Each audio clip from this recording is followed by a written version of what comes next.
I, well, Let me open the door. can we pause that?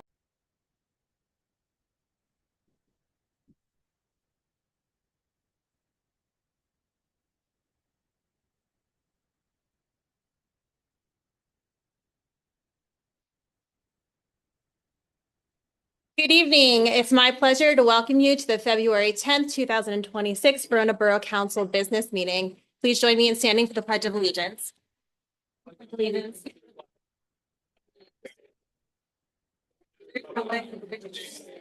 One nation, indivisible. Roll call, please, Mr. Daly. Present. Councilman Mellis. Present. Councilman Rodriguez. Present. Carpenter. Present. Councilman Long. Councilman Provenza. Present. President Renzo. Present. We also have with us this evening Mayor Recupero, Present. our solicitor, Craig Alexander, Present. and our engineer. Are there any additional agenda items? Yes, I have one. I'd like to make a motion that we add a motion for the request by Intergroup Brewing for the street closure for June 6th, I think it is.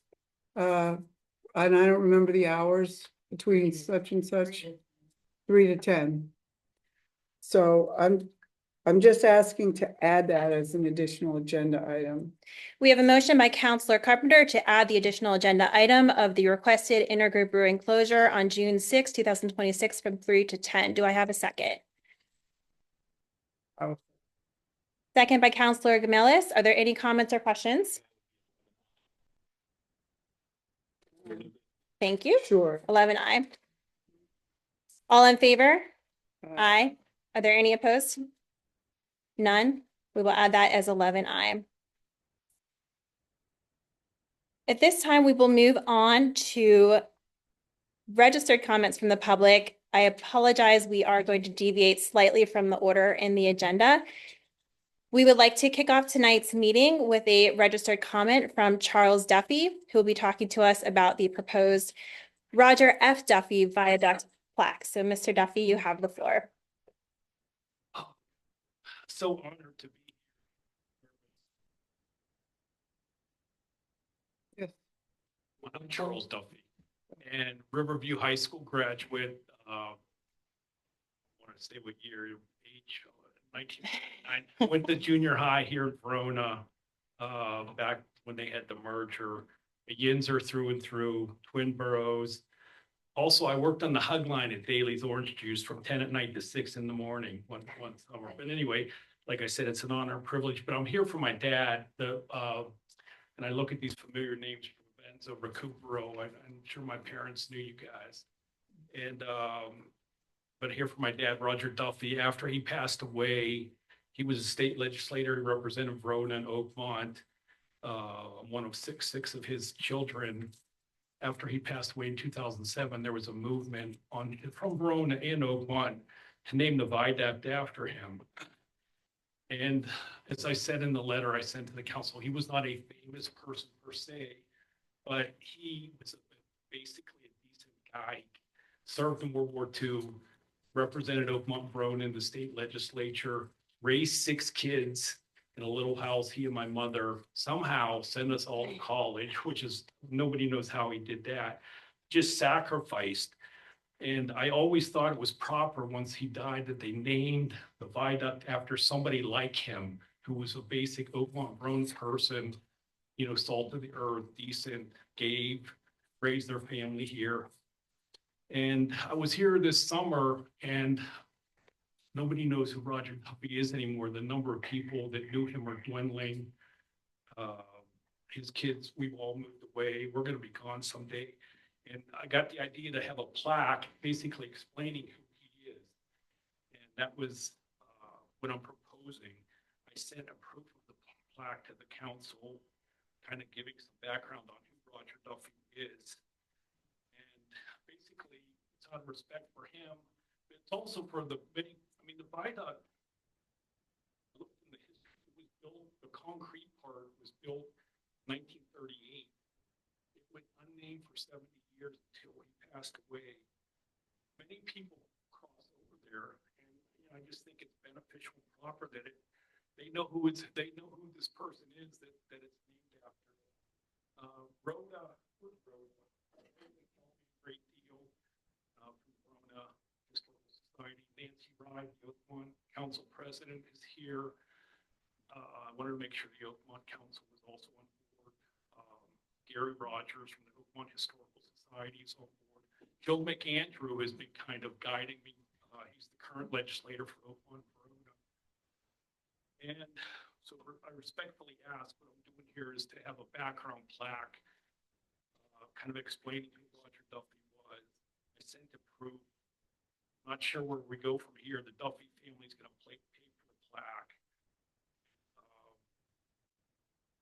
I'm sure I'm past my 3 minutes. I apologize, but I take any questions. And it's so nice to see everybody. Is there gonna be one on each end of the town? The legislator, Joe McAndrew, thought the best place was the Verona side. I would have to get my stickers back. Just be on the side next to the sign.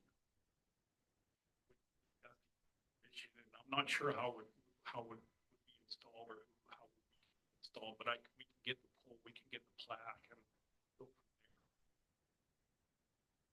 there. Presumably, since you're working with Rep. McAndrew, this meets all PennDOT requirements for setbacks and all those various needs. I should check with him on that. That's a very good question. Okay.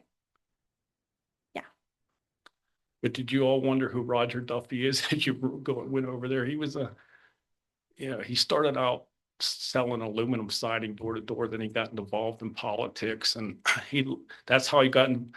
I don't even want to talk too much about him, but just a basic, decent guy. Yeah. Any other questions for Mr. Duffy? Mayor. Oh, yeah. That in, up by, Verona Cafe. Might have even been in a cafe during election time, writing his name down, and passing flyers out. Your dad, Jimmy Recupero? That was, my father was gone, and Bill Helsley. Yeah, Bill Hillsley. Yeah. It's a crew that's, passed on, and, Right. it was a crew that gave a lot, Bill Hillsley, Roger Duffy, a lot to the communities. And, I just once he just thought it was appropriate, like a basic person that they Sure. named him after, but I don't know if you want to let me know after you figure it out. I can get that information from you, for you. Yeah, absolutely. All right. Yep. Any other questions or comments? Thank you, Mr. Duffy. It's a Thank you pleasure so meeting much. I tonight. really appreciate it. Thank you for coming in. Jason, there's the seat over here. Okay. Next, we'd like to move to the swearing in of our new officer, Officer Anthony Greco. I'd like to invite you. Greco, invite you forward. come up here.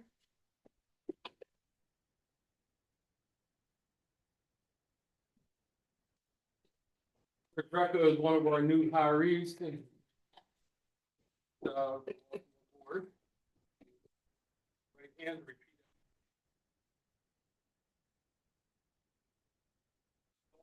Where or words.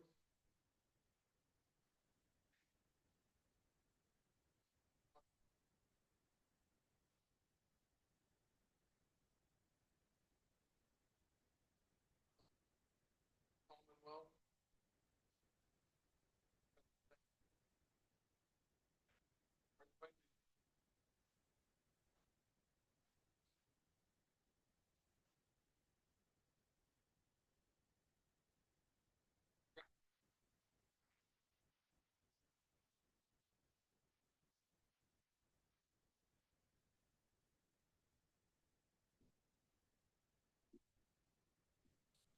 Pretty good full force now. Welcome aboard, Officer Greco. All right.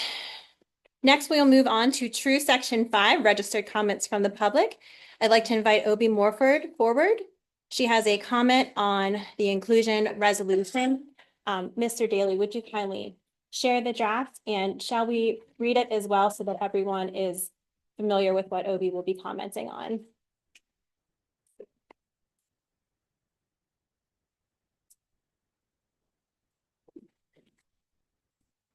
I can read it.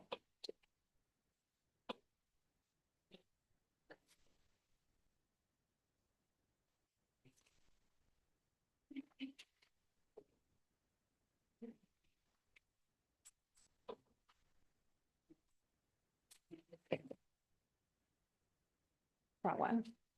No. Do you mind reading? Sure. Thank you. So the resolution that's on the agenda here.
Thank you, Mr. Daly.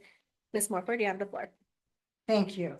O.B. Morford, 735 Third Avenue, Verona. While I would like to know what prompted the need for council to draft a resolution, quote, calling on Verona to uphold inclusion, fairness, and community safety, end quote. In the interest of time, the main focus of my comments will be on resolution number 2 that states, quote, recognize that federal immigration enforcement is the responsibility of federal authorities and ensure that local resources are not used to enforce civil immigration law beyond the minimum legal requirements. Resolution number 2 is disturbing to residents of Verona because an edict to Verona police that limits their cooperation with federal authorities, such as immigration and customs enforcement, or imposes minimal cooperation with any other law enforcement agencies, for that matter, will ultimately limit the effectiveness of Verona police in keeping the residents of Verona safe and secure. Immigration and Customs Enforcement is a federal agency that, under the Department of Homeland Security, is responsible for enforcing immigration and customs laws that are specifically designed to preserve the rights of U.S. citizens, which includes conducting field operations to protect us from federal lawbreakers. Laws are made to protect us regardless of whether they are local, state, or federal laws. And when laws are broken, we are all put at risk by the lawbreakers. Resolution number 2 is dangerous by, quote, ensuring that local resources are not used to enforce civil immigration law beyond the minimum legal requirements, quote. Verona Council will open the door for paid, politically charged, anti-immigration and customs enforcement agitators to set up camp here in our peaceful town of Verona to conduct their well-organized, nationally televised, professionally orchestrated protests that are privately funded by anti-American regimes.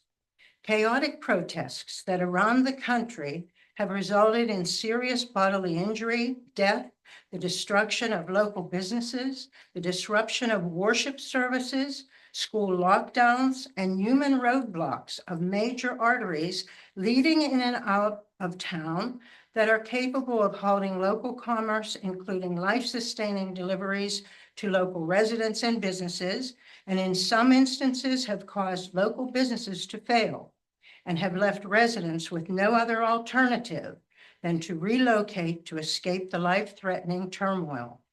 Resolution number 2 is offensive to many. As the borough seal indicates, this borough was established in 1871. Verona is a borough with a countless number of residents, including some seated in this council chamber tonight, whose ancestors migrated legally to this very community and who became U.S. citizens by following all the required steps and incurring the expense necessary to successfully complete the arduous 10 to 15-year immigration and naturalization process. A resolution of this nature is an affront to those Verona residents and their family members before them who legally entered the country and subsequently became U.S. citizen residents, business owners, and operators, like the married couple who have owned Super Nails in the 700 block of ARB for well over 20 years.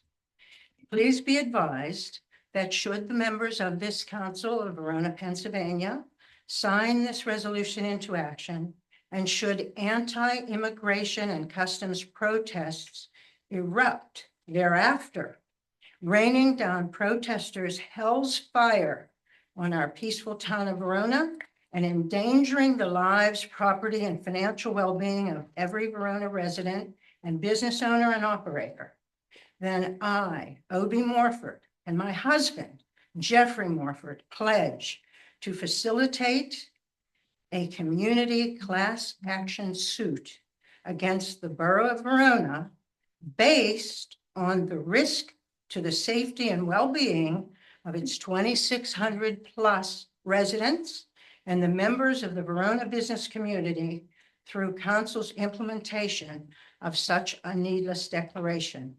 So as each member of council considers whether or not to support this resolution tonight, I ask that each of you take into consideration the very real possibility of legal action being brought against the municipality, which will most assuredly have a negative impact on the borough's coffers.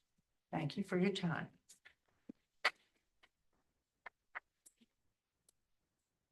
Thank you, Obi. At this time, we will move on to section 6, comments from the public. At this time, council will hear comments on public-related matters. Please approach the podium or raise your virtual hand, state your name and address, and limit your remarks to 3 minutes or less. Comments should focus on borough business, policies, or actions. Council encourages thoughtful feedback on decisions and performance while maintaining respectful and constructive dialogue. Rhoda, Okay, have the floor. hi, Rhoda Ward, 636 3rd Street. My understanding is that it's very complicated to post information on our electronic signs. So I have a suggestion.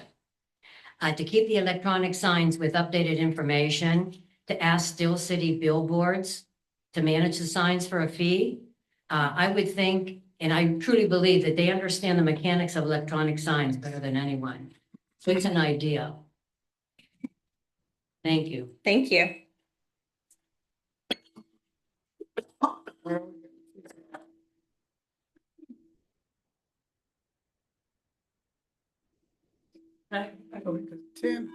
Tim.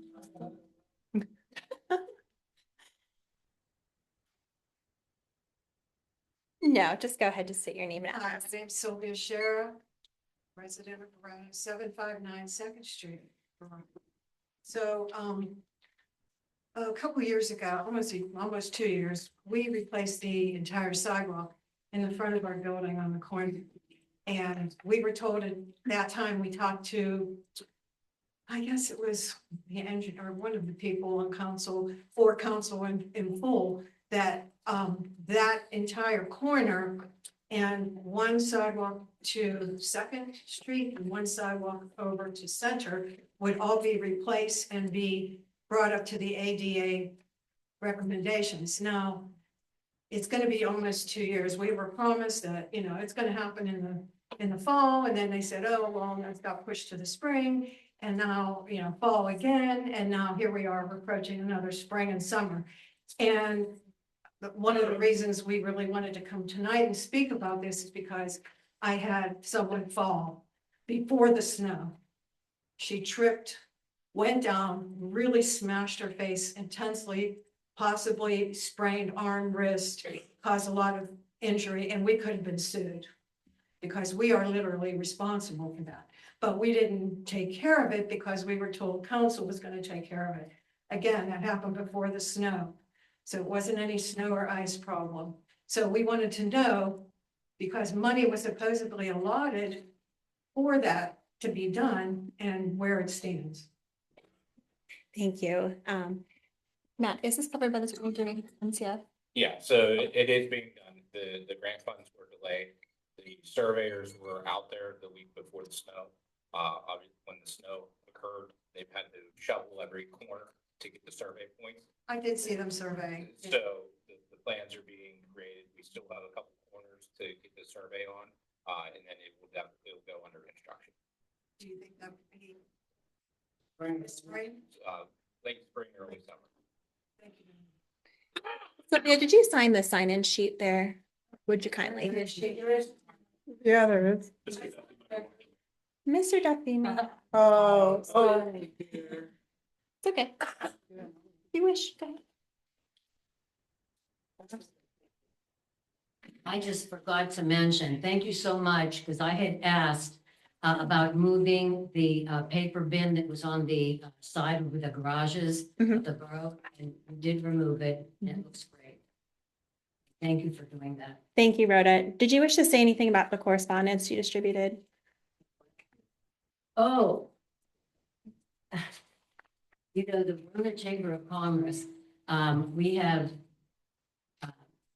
revamped everything. We have new directors.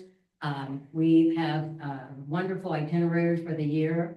And we would really, really appreciate everyone's support to strengthen our community and our businesses. Okay, so I happen to have some applications, but it's going to also be, all the information is going to be in the next newsletter. So think about it. It's a very rewarding to support our businesses, and it strengthens, like I said, I'm repeating myself, the community. Okay, thanks. Thank you. Other comments? Hi. Hello, Bethany Paola, 535 Spruce Street. I've been a resident of Verona since 2023. Over the past few years, thank you, I've attended numerous council meetings and committees, participated in local groups, and our Verona neighbors who welcomed us with open arms have become some of our closest friends. I'm proud to call Verona home.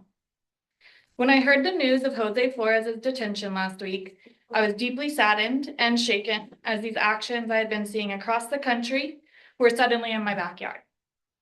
As I began to think through my role in it all, it became clear to me, as it seems it did for many of you, that we must be proactive. I would like to thank Council President Hertzak for placing the resolution recognizing Verona inclusion on the agenda tonight. Mr. Flores was detained while warming up the car for his young daughter on the way to school, in a way that raised questions for many of us in the community. I won't belabor the details, as it's become a story heard region-wide, but I do believe that his story should provide Verona Council the conviction to pass the proposed resolution. We have worked hard as a borough, and especially you as a council, to rebuild the trust between our community and our police force over the last couple of years. I'm thankful every day that I have a chief who I trust and can call on when in need, and that our council has shown their commitment to public safety over and over. Federal immigration enforcement is not the role our local police were hired and trained to do. I'm concerned about actions that may undermine due process, create fear in the community, and weaken the trust that is essential for public safety, especially at a time when we've worked hard to rebuild a strong, reliable local police department. Verona should be a place where everyone feels safe and welcome. When we protect dignity, due process, and community trust, we protect all of us. I hope you'll pass the resolution tonight. Thank you.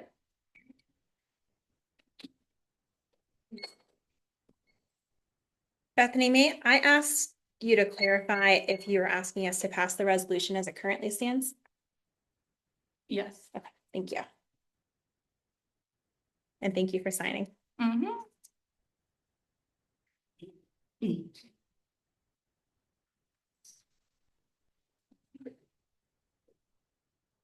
Hi, Jessica. Hi, everybody. Jessica Barone, 72 Vernon Street. I am here today to express my support for Verona to adopt a resolution stating that the borough will not be assisting with federal immigration and customs enforcement actions. It is not the job of our local law enforcement or our borough staff to assist in these matters. They have many, many important things to do. I have reviewed the draft resolution, I will say, and I'm concerned that it doesn't explicitly state what Verona Borough will or will not be doing. I think the language just needs to clearly state we will not commit any borough resources to ICE-related activities, and we're not going to enter into a 287G agreement. As it stands now, I feel like it maybe doesn't hold the appropriate legal weight. So I would encourage the council to look. I think the Oakmont's resolution is a good example. And we are one community in many ways. So I think that standing together on this issue and adopting similar policies does make sense. And then I know that many of us here in Verona, to us, the horrifying events around the country just seem really distant and like they can't happen here. I kept hearing that about what happened in Oakmont, they can't happen here. So I hope that they won't continue. But I was born and raised in the suburbs of Minneapolis, a small town that's really not much different from Verona. And I can tell you that my family and my friends that live there feel terrorized every single day by the presence of ICE. These are US citizens. They are being stopped at checkpoints along the road. They are afraid to go places because of the color of their skin. I have a friend who's adopted. She's terrified. I think that one of the best ways that I can support them from 1,000 miles away is to just make sure that I share their stories with people here. These are truth. I asked my mother if she, there's one thing that she would want people outside of Minnesota to know and understand about their experience. And she said it's really the impact on children that breaks her heart the most. Just as we've seen the impact on children locally, as a little girl had to watch her father be abducted right in front of her. In Minnesota, many children are afraid to leave their homes. They spend all their time in their bedrooms with their curtains drawn.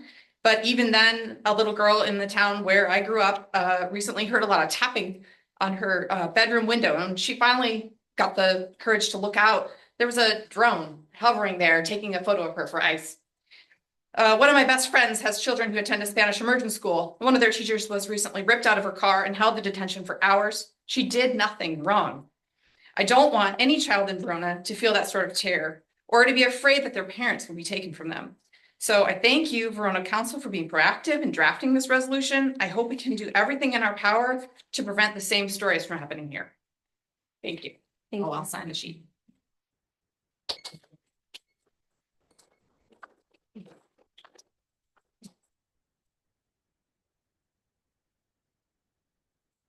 I think you know. Are there other comments? Nate?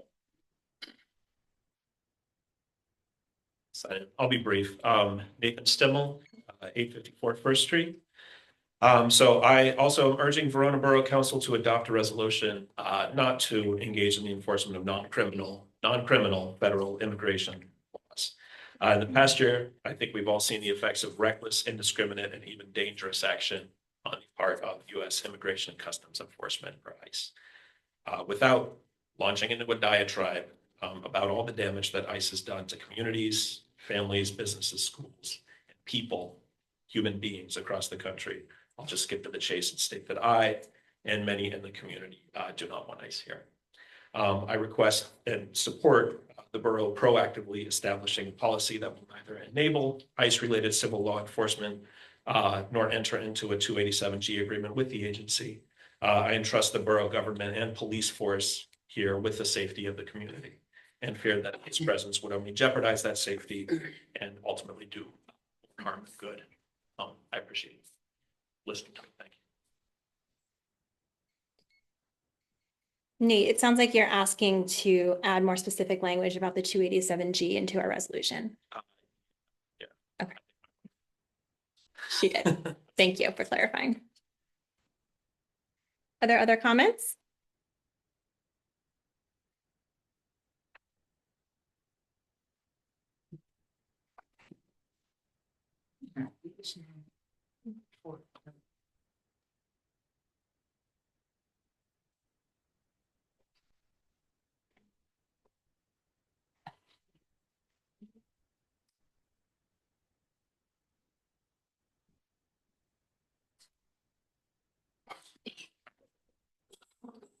Good evening, Dave Matlin, 722 Bruno Street.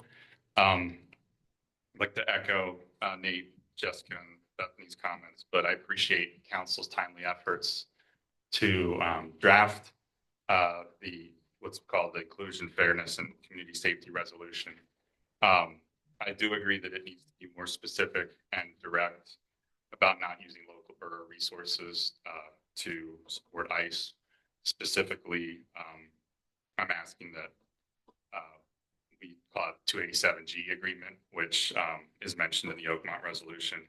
And I don't believe Oakmont has passed theirs yet, but the draft they have on their website, I agree with others and feel that it's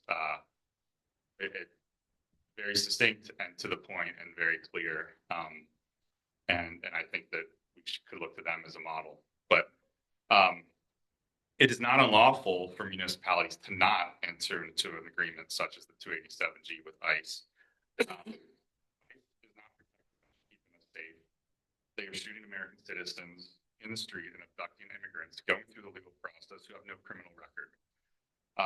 Verona's government and police have enough public safety issues on their hands, as we all know from the past 2 years, if anyone's been following the meetings and seeing what's in the news about us. But we don't need to be adding immigration and customs matters to your workload. I think Chief Destel and his team are doing a fantastic job with building a truly community-oriented police force, and I commend them for what they're doing. And I think the public does have trust in what they do and confidence, and is willing, feels willing to work with them and give them, help them solve crime. And I think we're seeing that working in action. So I think that the people of Verona will have a lot more trust in our local law enforcement and be more willing to report crimes if we are confident that they are not colluding with ICE and in enhancing the actions that are trampling our constitutional and civil rights. So thank you for your time. Appreciate it. Thanks, Dave. Other comments?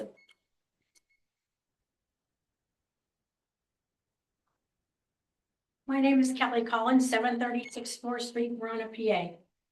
I, as a citizen and taxpayer of Verona, does want ICE in Verona.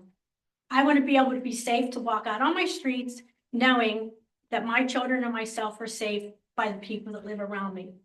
I would like to know, as a taxpayer, why does the rights and safety of someone who entered our country illegal supersede the rights of me as a Verona citizen?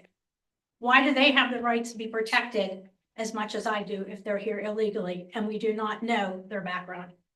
Why is it safe for why is the safety of a criminal more important to protect than the children and the citizens of Verona? This resolution does not make our schools, parks, and sidewalks safer from predators. It will leave Verona open to become a safe haven for criminal illegals to come and live, knowing that the police have their hands tied. As for family separation, I know what family separation is.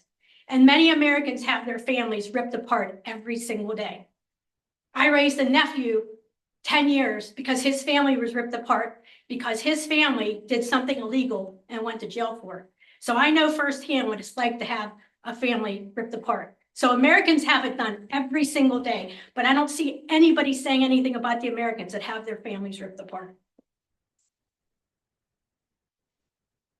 Letting ICE come and do what they want, letting ICE come and do what they have to do and come in and out of our borough will keep illegals from doing what they want to do and keep our families safe and our businesses safe. Without this, they can, knowing that this is a safe haven for them, they can come and do whatever they want to do. Our police are the ones, their hands are tied if you do this. It's not like they're coming in here and busting down doors. All they're going to do is back up the police if something happens. If you get protesters in here, which quite might happen if we're a safe haven for illegal immigrants, who's going to back them up? Who's going to do the aftermath of the destruction if something happens? The Verona police. It's better to nip it in the bud before it happens than let the illegals come in and do what they want to do. And that's all I have to say. Oh, I have some statistics, by the way. This comes from migration.org. Under the Clintons, Clinton, 12,290,000 illegals were deported. Under President Bush, 10,328 illegals were deported. Under Obama, 5,281 were deported. Under President Trump's first administration, 932 illegals are deported. And as of right now, 731,000 illegals are deported. So why was none of this going on under the president, under the past administrations? Is it because President Trump is our president and people don't like him? I think so. Thank you, Kelly. Other comments? I don't see any other comments in the audience. Mr. Davis, can you see if there are any online?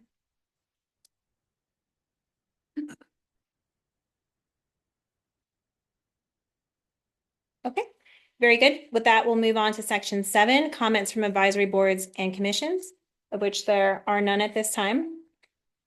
Section 8, reports, council president's report. I'd like to report, as indicated on the top of the agenda, that prior to tonight's meeting, we held an executive session at 6:30 for personnel matters, specifically to discuss our search for our borough manager and next steps. On Saturday, January 31st, we also held a interpersonal communication disc workshop among council members. Grant announcements. Matt will speak more to these in detail, and we did mention one of the two at our last meeting, but I'm very excited that we are continuing our trajectory of being successful in obtaining several grants. We recently received the 2025 PA Small Water and Sewer Grants, which is for $199,000 for the Sylvan Way sanitary street lining, Sylvan Way street lining. Thank you. I am particularly excited about the second grant that we were recently awarded, which is the 2025 multimodal grant.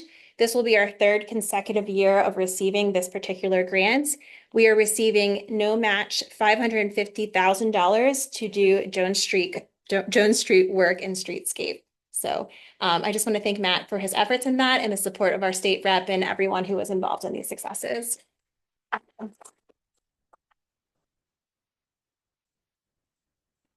Item 2, Council Code of Conduct. If you were with us at our last month's super committee meeting, we drafted a Council Code of Conduct. If you would, Mr. Daly, share that on the screen. I wanted to provide an opportunity for comment here under my section before we hopefully adopt it tonight under the action items.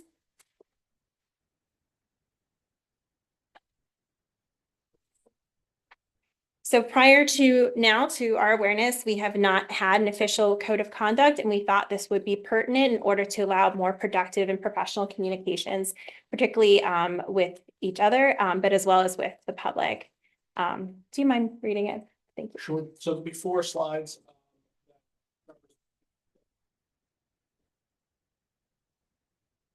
First is actions with each other.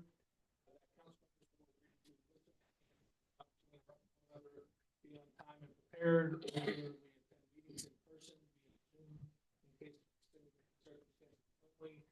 Be professional and respectful, do not use profanity or swear, do not personally attack one another, attack another council member, and if needed, take a break or recess.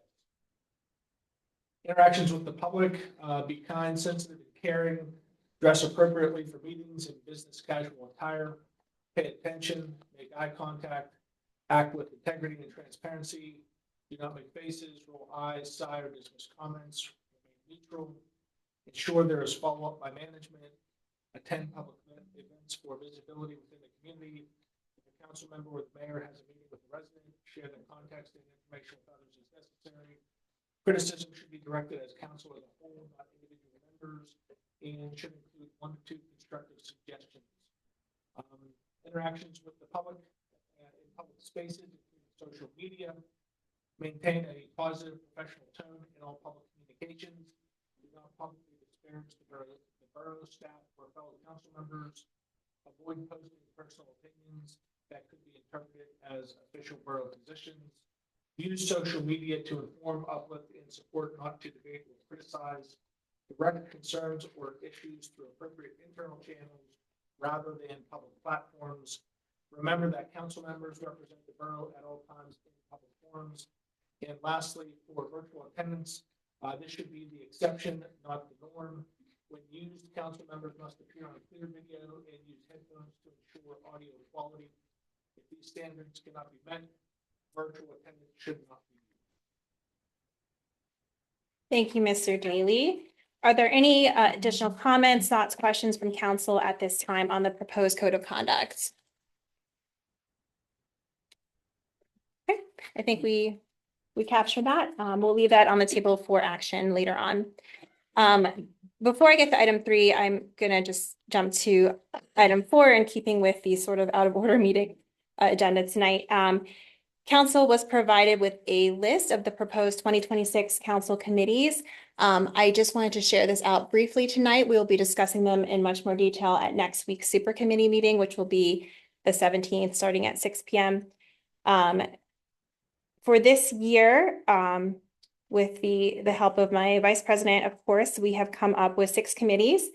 The first one is a newer committee, which is the Executive and Administration Committee. That will be chaired by myself, and the vice president and pro tem, Nancy and John will be on that with me.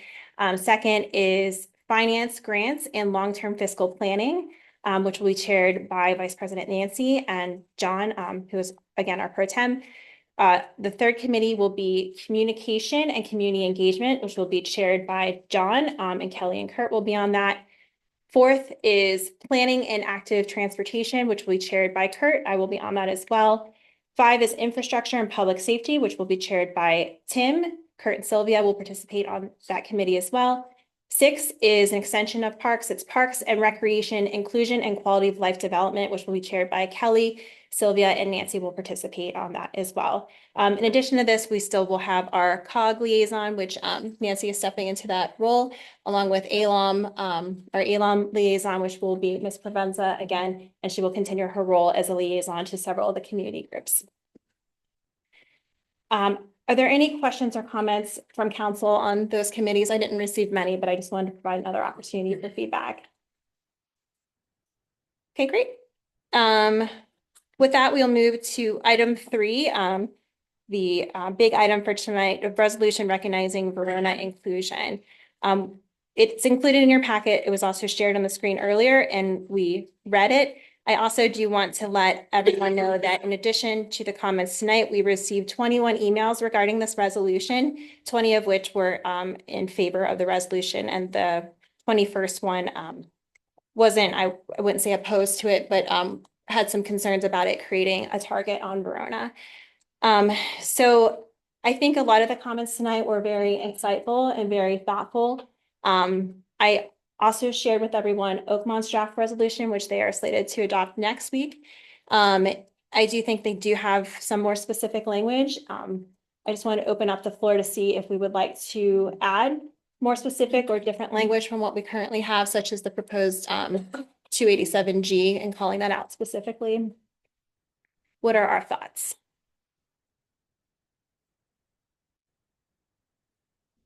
There's a lot to think about. It's a fair statement, yeah. Yeah. I personally don't know specifically what to say in this moment. I see both sides of the issue that were presented here tonight. So I need a little more time for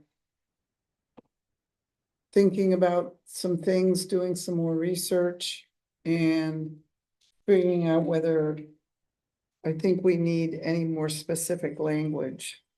I'm kind of okay with the way it is now. I get the point about adding specific language.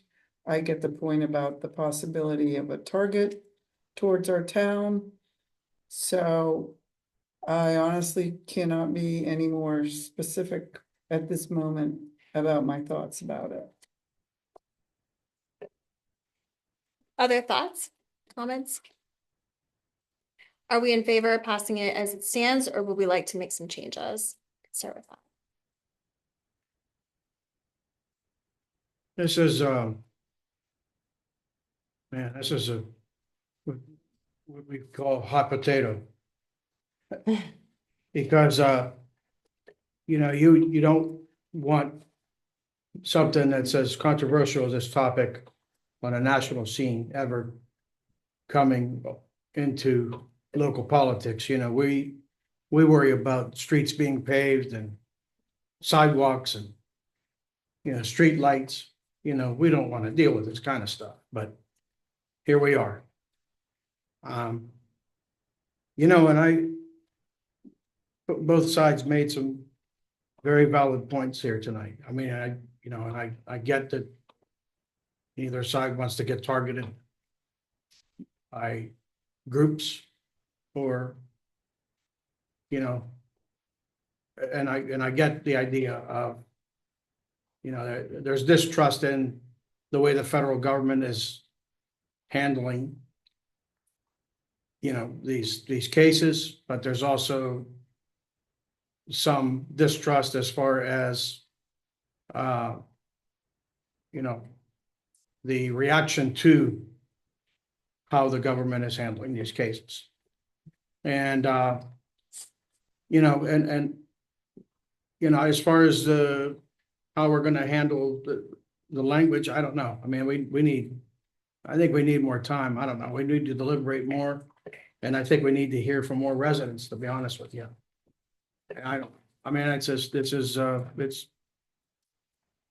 This is a tough one now. Certainly what happened in Oakmont was, very disturbing, in my opinion. And, but we really need to take a closer look as to what we're going to do and deliberate. So what do you all think?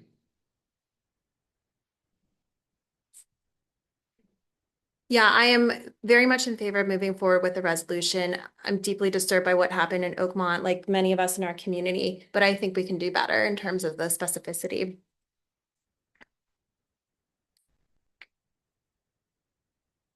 Other comments?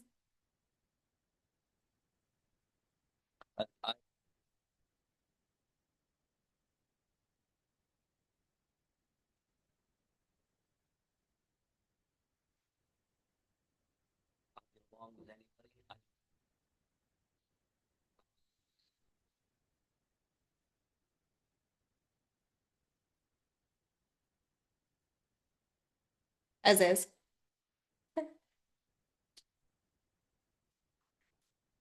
Other comments, thoughts?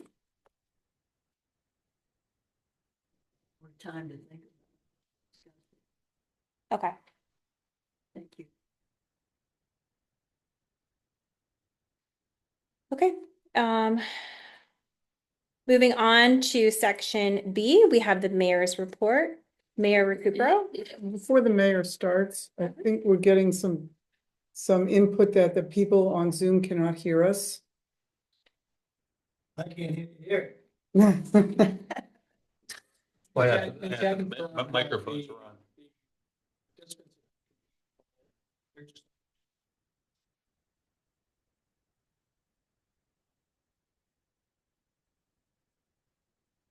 Okay.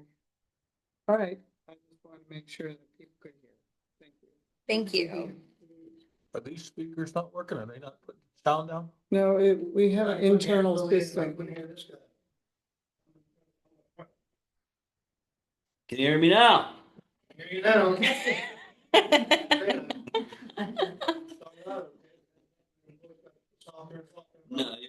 What did he say?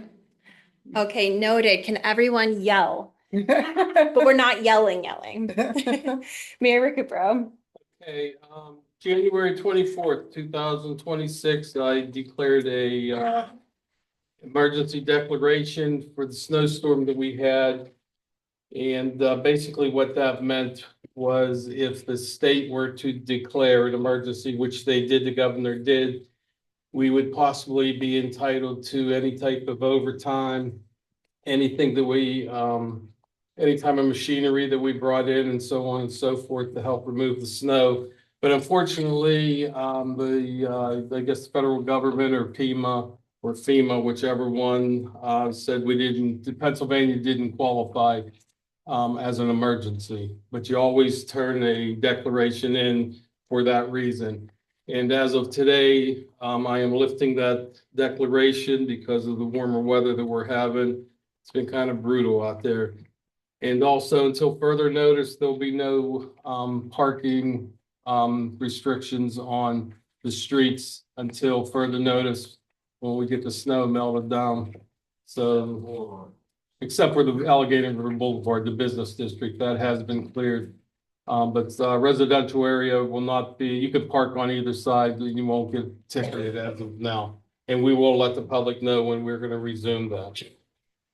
The other thing that I have is we're looking for emergency management coordinator to head up Verona's emergency management. So if anybody's interested, please let the manager know, and we'll get in touch with you and sit down with you and explain to you what it entails. So that's all I have at this time. Oh, I'm sorry. Let me back up on that. We did have a meeting yesterday. Myself, Vice President and the President, Madam President, and the street department, along with the manager on And the chief. and the police chief also. We had a meeting yesterday on possibly being prepared for if we get a very fast thaw and the rivers start coming up. So we're on top of that, and it's kind of just a wait and see, but in the meantime, we are planning ahead for just in case also. That's all I have. Mayor Dave or Mr. Daly, can you say a bit more? I assume you need to be 18 or older. This is a volunteer position, and what type of experience would be beneficial or useful? It's kind of like for emergency management. Yes. Anybody can apply. We're all here to help you. Both fire, police, and the board. And like I said, if you're interested, please let the borough manager know, and we can sit down and go over some things with you and explain in more detail. There's also trainings, right, Dave? There are trainings. That's why it says we'll go over in detail, what it all involves. So the trainings are during the day. They're during the daytime, 9:30. There's two trainings, yeah. I believe they're on Zoom, or you can catch them in the evening. Video. Oh, okay. So if anybody's interested, please let us know. You may be activated once in every 3, 4, 5 years, but it's kind of an exciting job. It's rewarding. So if anybody can.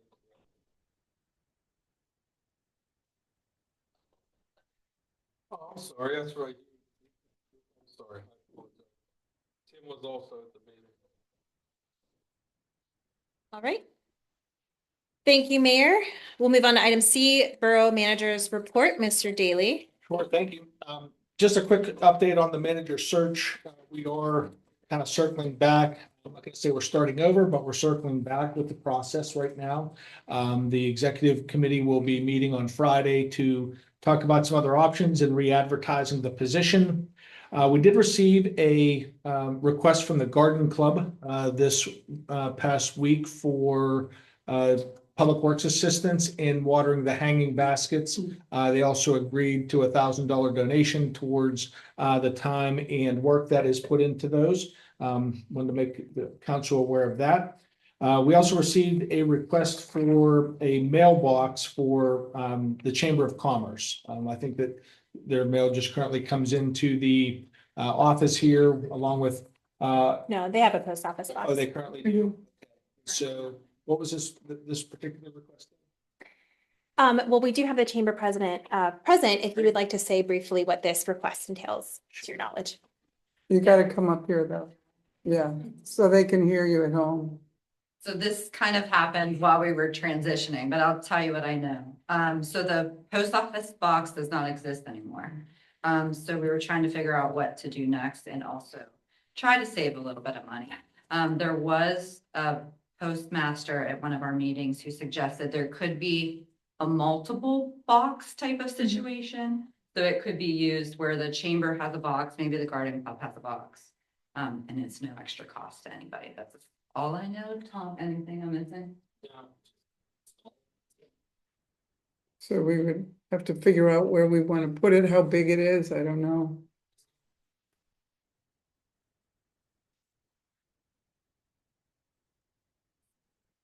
All right.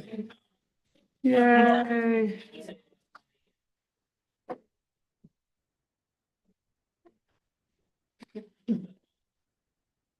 And also, if I may add, between the three entities, probably if you get 20 pieces of mail throughout the year, that would probably be a lot. Yeah, other than membership.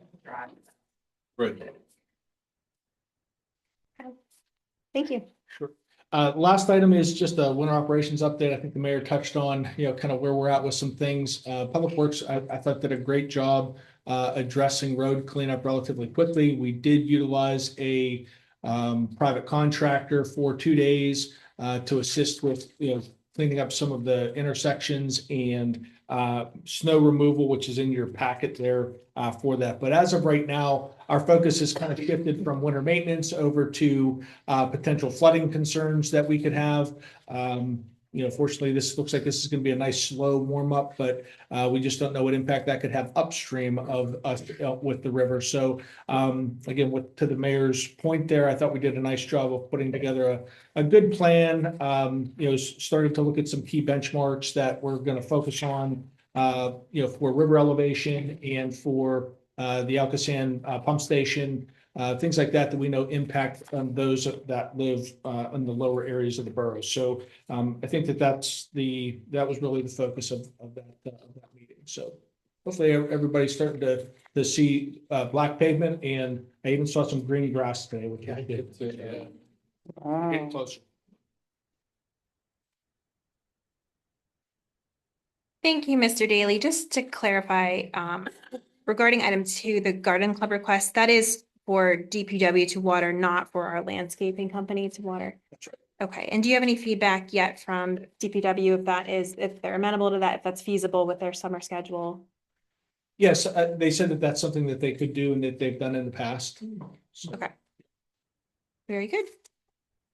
If there's no other questions or comments on that, we'll move on to item D, the Public Works Report. Mr. Daly, do you mind walking us through? Yeah. Yes, I could probably summarize this with lots of winter cleanup.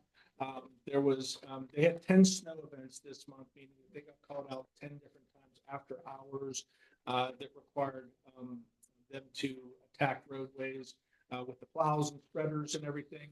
One of the concerning items right now is that we're extremely low on salt. We only have 14 tons of rock salt in storage right now.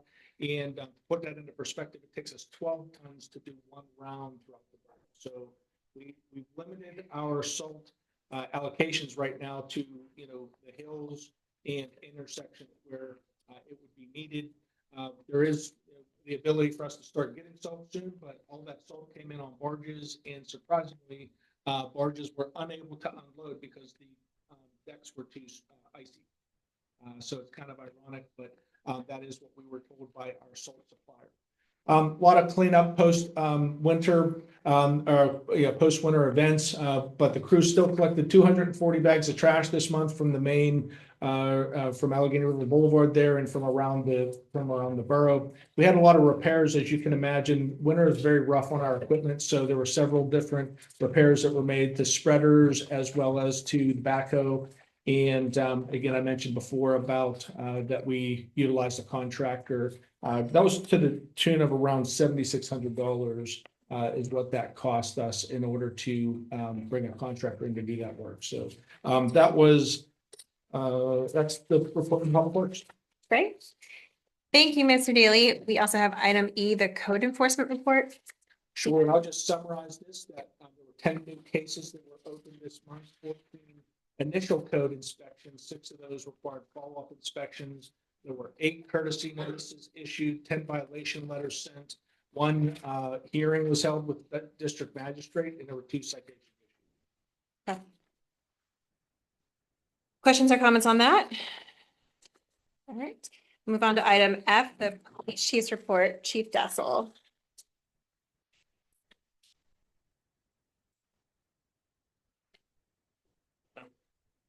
You see my report for the month of January. We had 330 calls for the month of January. That's up from 164 in 2025. Just some key things, ongoing training with the new officers, going great.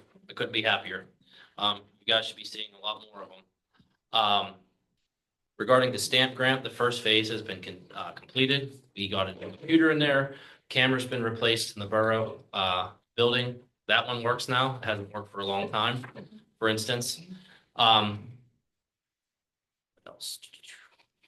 You previously saw my email. We're going to start utilizing the back hallway coming in and out instead of the front door.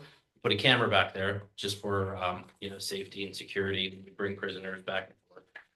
So we're going to start using that entrance. The second phase is starting tomorrow. We're going to be upgrading the server system for the police department, as well as going around parts of town, adding different cameras. One being South and East Railroad. We're going to put a camera there.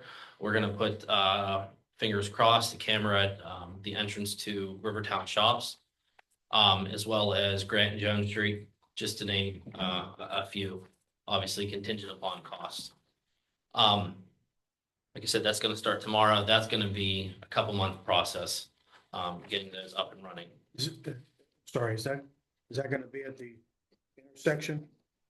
Or at the ARB? At the light, yes. The light? It's our poles, even though it's in Penn Hills. Yeah. But it would help us tremendously with different incidents that happen in Rivertown Shops. So, because the cameras in Rivertown Shops are horrible. Also, they're going to start the process of putting in our new software for reporting and issuing parking tickets. And we received all the hardware for issuance of parking tickets. And I know those who've gotten it's going to be a whole new format. It's going to be issued from a ticket machine so that you can't wear away. It gets wet, it's fine, just like you can go to the city and get it. So it's going to have that added effect, also a lot better record keeping with this new software. And like I said, that's going to start March 1st. Ongoing policy updates periodically. Dave, council president, borough manager will get things. I'm trying to go through the antiquated policy manual, updating as much as I can with what time I have. And the last three things, planning another kickball tournament, May 16th at Cribs, noon, start organizing that. And then also I'm doing another national night out August 4th at Railroad Park. And then finally on February 25th at 7 p.m., I'm going to do a community engagement session, just recapping last year, since we had a lot of moving parts, and just go over everything. Anyone have anything for me? Your reports are excellent. Thank you. Okay. Thank you for keeping the SCMP moving forward as well. Would this be an appropriate time to ask a question about the parking fee ordinance under the action items, or do you want us to wait? The question is, can we extend the amount of time to pay from 5 to 10 or 15 days and not less than $50 instead of 100? Does that seem reasonable?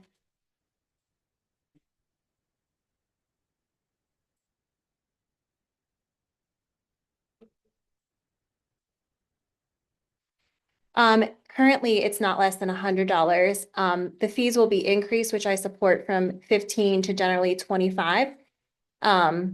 So a fee of $100 after 5 days seems a lot.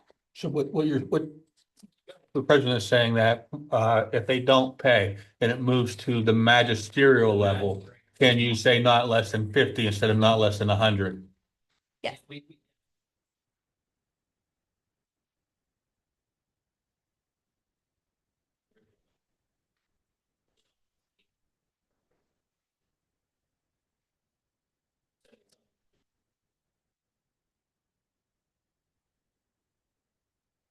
Are you saying it should say not less than the fee, or? We could say not less than 100, and the judge can say, I'm giving a $25 fine. Okay. Okay. No, the fee increase is needed and good. I'm just This just seems a bit much right now, but okay. Yeah, You have to go back up there. They can't hear you at home if you don't. right. Enforcement action. You know, we need to have deter these type of activities. We need to use an example. I don't have it. You know, what is for handicap? It's 75 currently. It's 75 currently. Yes, Mhm. yes. Write a citation for parking in a handicap is $300 fine. You're looking at still significantly cheaper. I just want to put that out. Much higher in the city of Pittsburgh for sure. Okay. Thank you, Chief Dessel. Next item G, the fire chief's report. Chief Teague.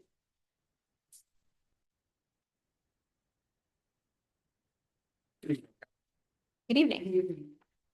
Summarize the report that I submitted to you. In the month of January, we had 19 calls. They included 1 residential structure fire, 2 extinguished fires, 1 electrical condition, 3 commercial fire alarms, 2 residential fire alarms, 1 odor investigation, 1 natural gas leak, 1 service assist, 1 mutual aid assist, 1 vehicle accident, 1 elevator rescue, 1 water condition, 1 carbon monoxide alarm, 1 standby and station, and 1 EMS assist. Of those 19 calls, 10 of those were in the borough of Verona, and we provided mutual aid to 7 calls in Penn Hills, 1 in Blawnox, and 1 call in Harmer. Questions for Chief Teehee? All right, thank you for your service. Next, we'll move on to item H, the EMS report. Don't see Terry tonight. Mr. Daly, do you care to share any details of this with us? You may be privy to.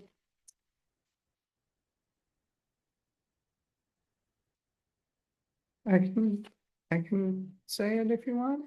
47 total calls. Yep, go ahead. Thank you. According to the report from Lower Valley Ambulance Service, there were 13 ALS calls, 14 BLS calls, 7 fire standby, 5 refusals, 1 lift assist, 4 cancellations, 1 mutual aid, 1 treatment with no transport, and 1 that was just no transport. So for a total of 47 calls. 47. Yes, in the month of January, I guess. Yeah. Great. Thank you, Counselor Carpenter. Next, we'll move on to item I, the solicitor's report. Mr. Alexander. Thank you, President.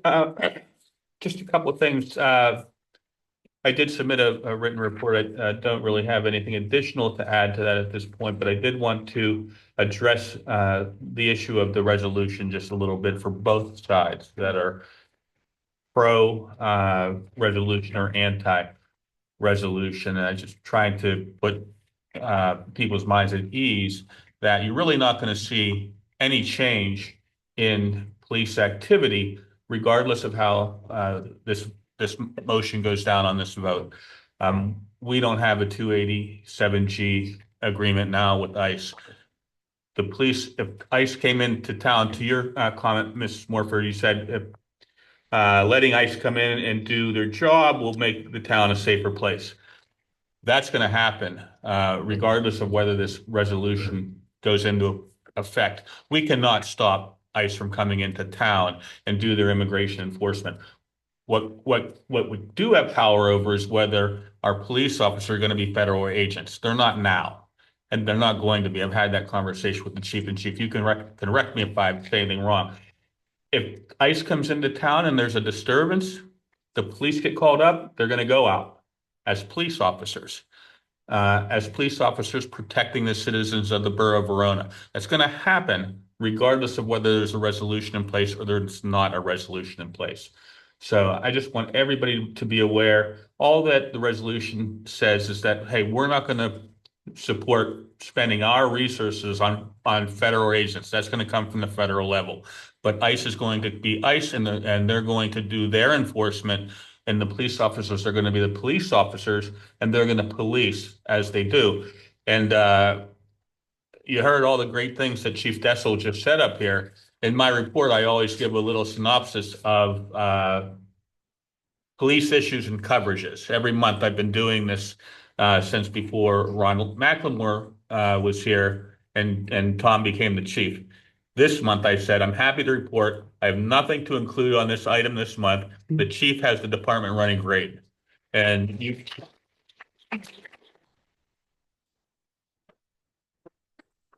so rest assured, whichever way this goes, this town's being run great. And it's going to be continue to be run great. Thank you. That's all I have. Thank you, Mr. Alexander. Are there questions or comments on his report? All right, we'll move on to the next section then. Section J, the engineer's report with Mr. Pitch.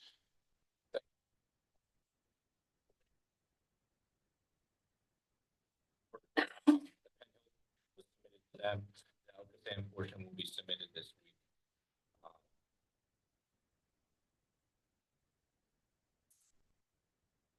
You'll notice some survey going on in the area. Right now, we have the sidewalk project being surveyed, as well as we have a sewer lining project for the CDBG 50. There's going to be a couple manholes up on the 2nd Street and Spruce Street area that are surveyed as part of that project. So you'll see the crew around doing that. The preliminary design plan for the Arch Street work was provided to council. As of right now, based off the width of the road, there'll be a designated bike lane for the opposite direction of traffic. And then for in the direction of traffic, it will be a shared vehicle biking lane. I don't have a hard copy. Do you have the share, Trish? Yes, just bear with me one I'll moment. keep going. We can come back to it. Sorry. As Madam President announced, we were successful in the 2025 PA Small Water and Sewer. That's for the $199,000 to install additional sanitary sewer liners along Sylvan Way. As we continue to move forward to getting the system lined to prevent costly emergency repairs. We also were awarded the multimodal grant. The thought behind that is the Jones Street corridor over to the shopping plaza is a major corridor for walkers in town. So the intent of that is going to carry the streetscape from Allegheny River Boulevard all the way over to the plaza. We don't have the grant agreements yet, so that it will likely be an early 2027 project for that one.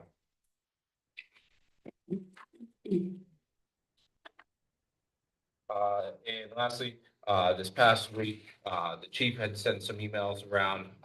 The signal down at the plaza has had some glitches going on. The traffic control company that provides the maintenance for that has been out. They installed a temporary backup battery. They believe that the issues were occurring from power surges. But we also have the Green Light Go application going in at the end of March. I talked with him. He's already put in recommendation to PennDOT to help push our app forward. I also spoke with Representative Joe McAndrew, and he's going to be providing a letter of support for the application as well. That is fantastic. I was also going to ask you if there was any update with the People's Gas work on North. Yes, sorry that's about what I emailed that. I you. forgot that. That tree diagram. So we announced last month, we have the LSA grant for the North Avenue reconstruction. We just got the grant agreement today. So we will be working on design of that. We have already received some community feedback. So we're going to be reviewing options such as stamped asphalt crosswalks, possibly a design in the intersection like out in the pavilion here. But as part of that, we provide our paving list to People's Gas every year. So they moved up one of their projects. They're going to be replacing the gas line along North Avenue from High Street to 2nd Street. As you're going uphill, it's going to be in the right-hand parking. They're going to have no parking, but it's going to be about 200 feet at a time, and it's going to move up the hill as their work zone goes. So They have all their cones and barricades, so they'll be putting those out. Tentatively, they're looking to possibly start the end of this week, if not next week, on that work.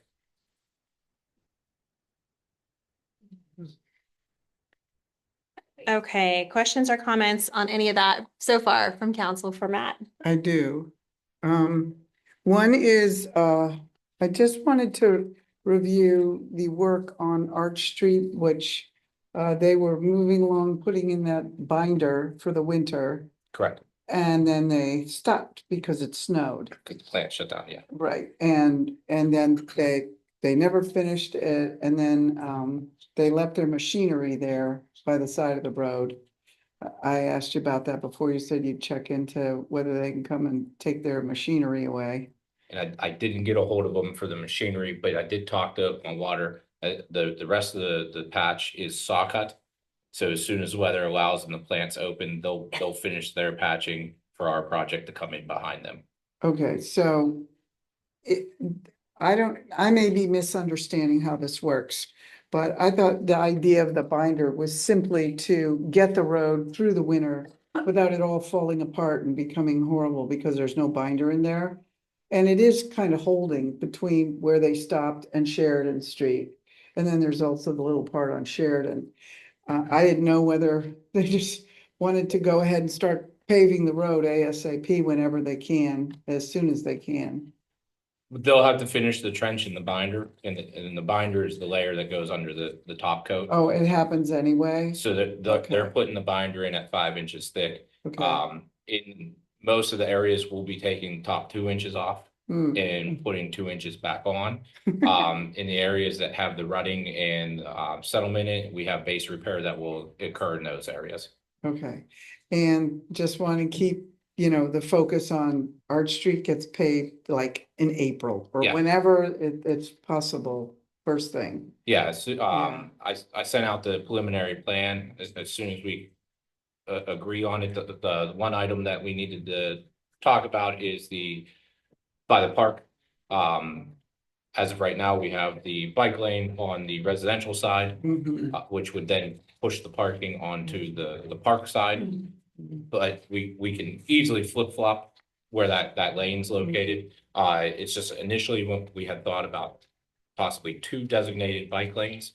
But you need a total of 8 feet, Mhm. 4 feet for each direction. Mhm. There's not enough space to then still provide parking. Mhm. So that's why we went with the 1 bike lane designated against traffic, and then the rest of the lane is shared. Mhm. Mhm.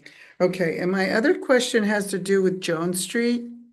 I take my car to McDade's quite often, and he was asking me, because he saw something online about the project for Jones Street.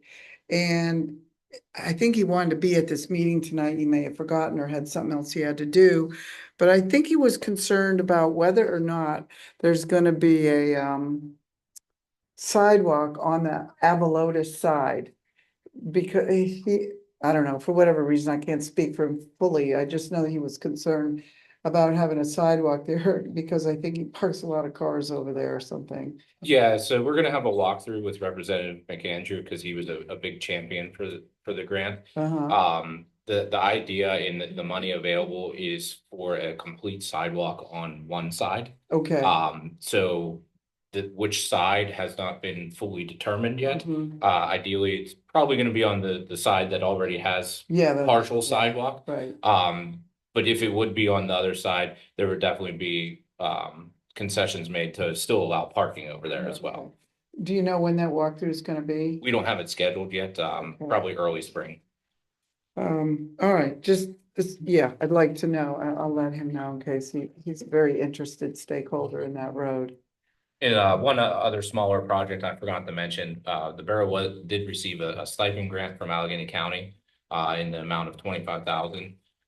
So we're gonna be installing some drainage to alleviate the flooding that we get on Allegheny River Boulevard right by the Jones Street cut through. Oh, yeah. We're gonna install some storm pipe and additional inlets to get that water off of ARB and into new pipe along Jones Street. Yes, That's awesome. That's where it's freezing right now when it Yeah. comes out. Yes, thank you.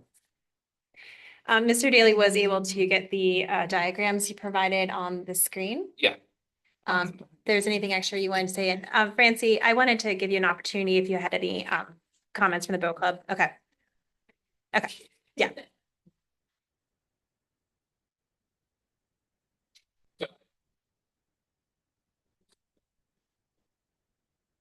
Green line, northern side of the road. The bouncing green line. No, you're good. So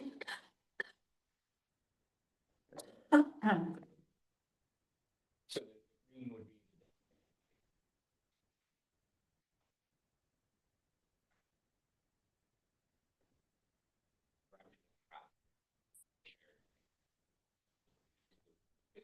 be. More narrow, so that's gonna be a designated shared lane without a designated painted lane. So where the green line is, will be very reminiscent of what you see in the city of Pittsburgh. That will be painted green with a solid white or yellow line delineating that from traffic. It will have its own bicycle paintings with arrows showing the direction that bicyclists are supposed to go. And then the rest of the road will get the shared symbols for motorists and bicyclists. We have designated crosswalks where needed. There's not a lot of sidewalks there, so we're selective of where the crosswalks go or where we intend for people to cross. And then once we get down past Sheridan, there's a proposed speed pump down there to slow and calm traffic down.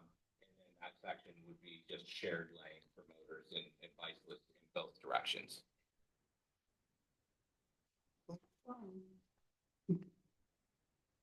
That's great. Yeah. Thank you so much for updating all this for our discussion. Yep. Are there any other questions or comments for Matt? As far as next steps, Matt, do you need any input from council to move forward with this or any other projects?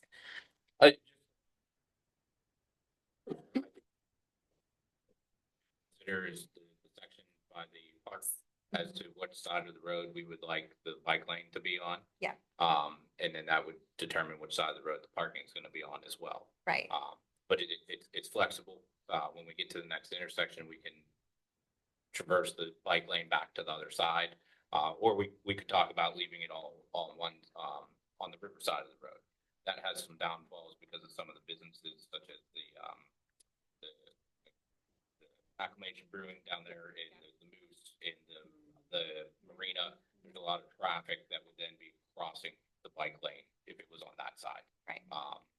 So I know there's been some discussion about maybe parking on the park side. So I didn't know if we wanted to review that more, but more or less I'd say we're 85, 90% of the way there. Just need to figure out some of the location details.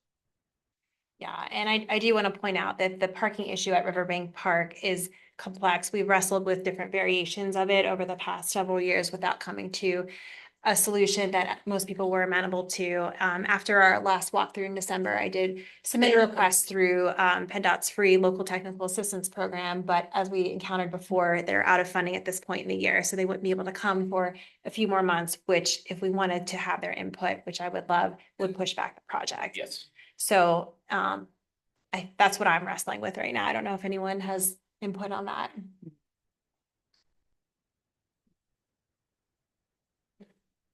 A lot to think about. Yeah, I might suggest we carry that over to next week for some of our discussions. Very good. If we know the timing of them, Mhm. I mean, their review and decision wouldn't take very long. So Okay. worst case, they might push it from a spring project to a summer project. Yeah. But we could definitely we'll have specs and everything ready to hit the paper for advertisement. It would just be a matter of finalize the drawings. Because regardless of what side of the road it's on, the square yardage and the amount of painting and asphalt's going to be the same. It's just a matter of where that painting's located. Right. Okay. Perfect. Yep. Last call for Mr. Pitch. All right, very good. Thank you so much for your report. Next, we'll move on to section K, council member remarks. First, we have Councilor Carpenter. Thank you. President Redzak, thank you. Just a couple of quick things. First, I don't know why this is echoing. I wanted to mention that we are moving forward slowly with our junior council program. And we have in our audience tonight, Mr. John Moses. And so I'd like to welcome you again to the meeting. And I believe on Zoom is Ali Costa, who's also interested in the program. And we can discuss more next week, but personally, I see no reason unless John or Ali are not interested that we couldn't have both of them in the program. But we certainly can discuss this more next week if you guys want to. So that was that. I know this is a little late in the meeting, but just wanted to mention to everybody, especially those of you at home who are wondering what's going on. We decided to try out the webinar option with Zoom instead of just having a regular Zoom meeting, having a webinar meeting. So we're trying it out tonight for the first time. So as far as I can tell, everybody there can hear, unless Jason pops out that thing, which then blocks something else and gets on the recording of who everybody is. We don't even know who's on the Zoom meeting. But it will be recorded, just like the other ones, and we may possibly, I emphasize possibly, consider live streaming. Yes, and we'll see how that works. So Jason and I were testing everything today to make sure everybody could see and hear. But with this option, no, you do not have a way to do the things you could do before, I don't think, in as much detail. And if you want to be, if you want to say something and you go on this bottom line here, there's clearly a spot where you just raise your hand. And we will know that you've raised your hand. And then Jason, you'll have to give him a few seconds. He needs to change you from an attendee to a analyst, something. Oh, it just says, yeah, it opens the mic so you can talk. So please bear with us while we check out this new way of doing our Zoom meeting. The other thing is we are working on the alleyway signage. And I don't know, Jason, if you wanted to expand a little more on our impromptu meeting with Debbie, the address person, for a second. Yeah, we have.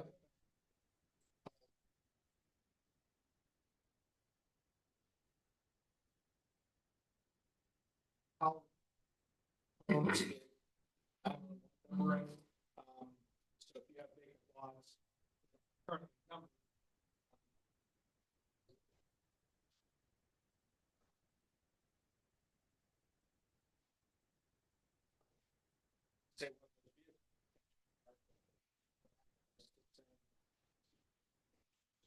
We have several vacant lots where that's the case around the borough. And so there were some of those that she brought up that we're going to be investigating.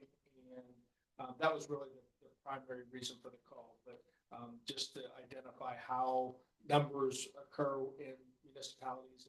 We don't have a major issue with that, but we do have some lots that need numbered that we're going to be working through here shortly. Okay, thanks.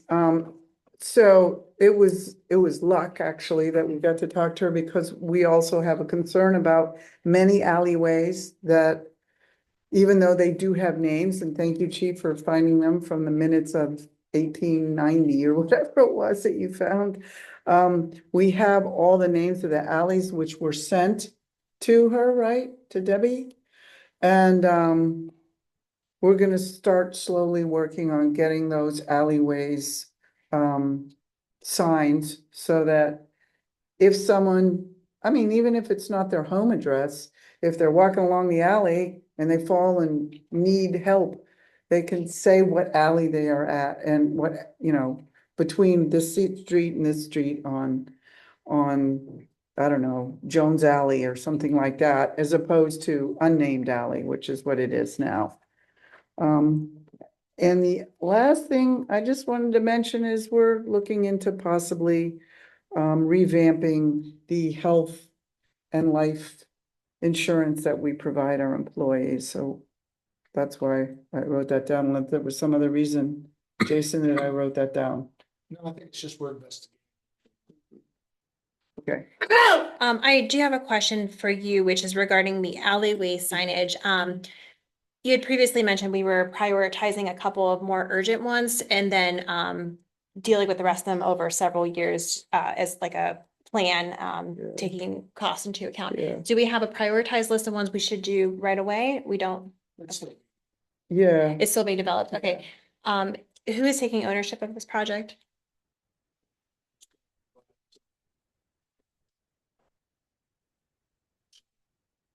Third on Third, yeah. There's one, yeah. Okay.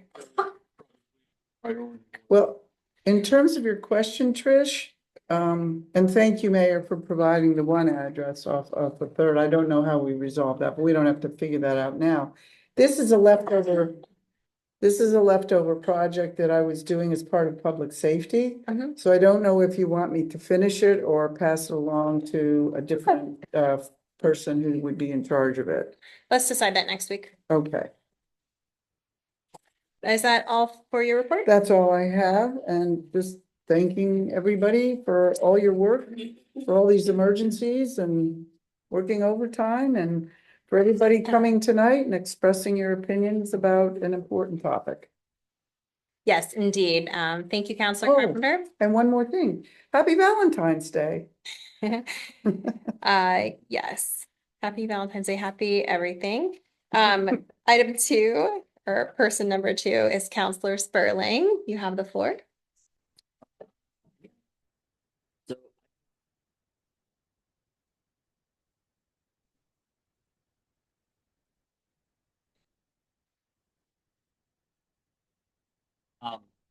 So I did a training, Pennsylvania State Association of Boroughs. It was a 2-day training.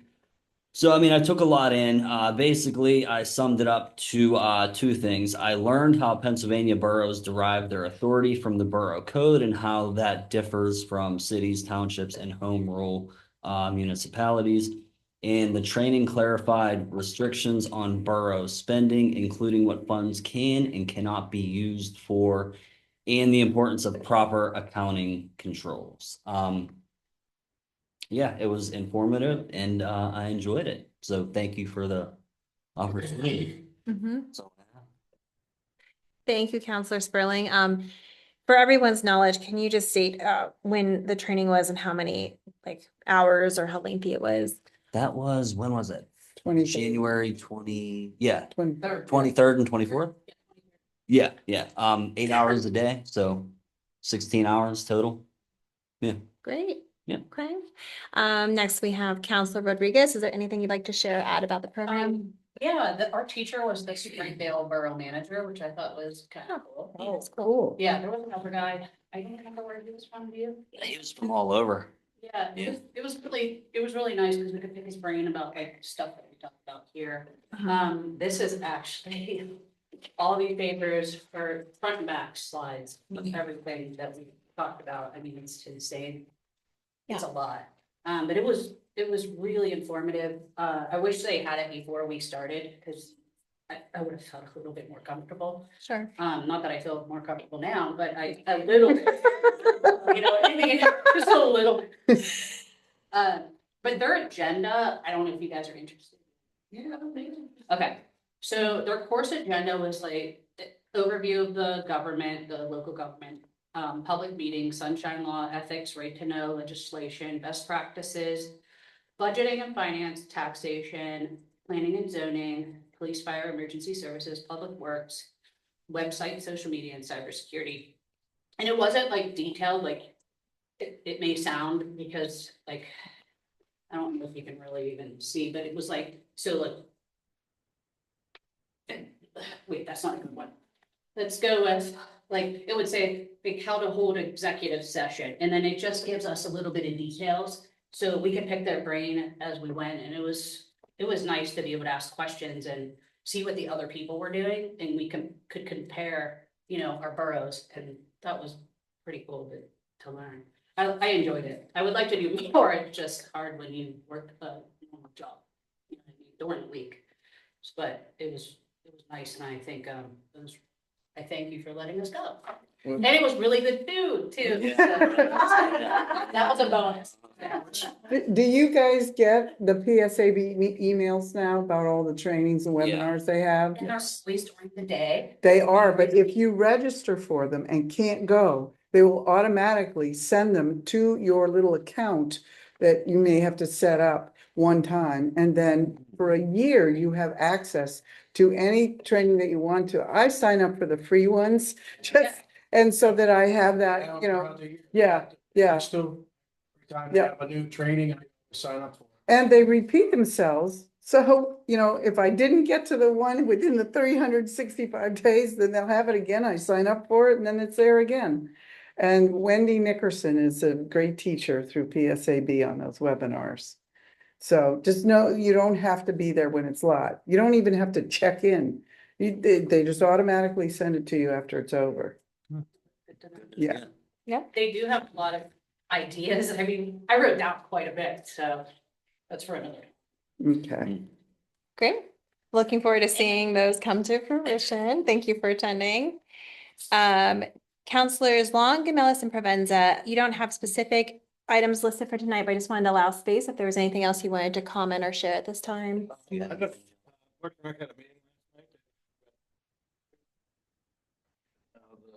president of Parks and Rec, Mike Knuckles is vice president. Bonnie Wilhoit is the treasurer, and Brian is the secretary. Awesome. Thank you for stepping up in your volunteerism.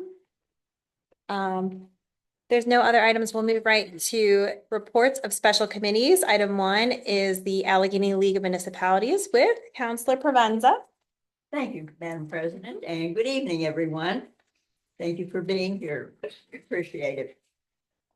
The special committee that I chair is ALOM, that's Allegheny League of Municipalities. And I spoke with them this morning, and the only thing they had on their agenda was the Spring Educational Conference, which is coming up April 9 through 12. And they said they'll be back in touch, but right now that's the big project, and that was the only thing that they were able to tell me. Thank you. Thank you. Item 2 is the Council of Governments update with Counselor Carpenter. Yes.